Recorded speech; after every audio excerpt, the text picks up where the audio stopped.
الفرق ما بين الاب الكريم والاب البخيل في رمضان. ولو انت بتحب رمضان حط قلب، ولو مش بتحب رمضان حط قلب مكسور وعيط، ورب تشوف مقبوق في الجنه اللي تخفى علامه الزاد اللي تحت صورتي، وتعمل لايك وتعمل تاتا اكسبلور.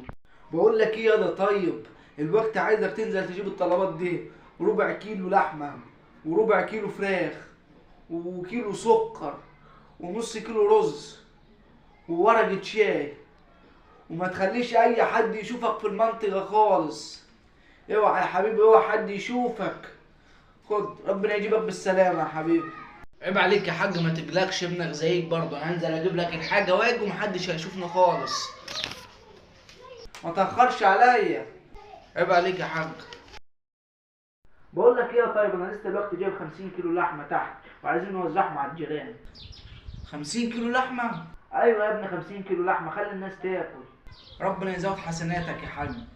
امين يا رب، وكل سنة وانتم طيبين، وما تنسوش تعملوا اشتراك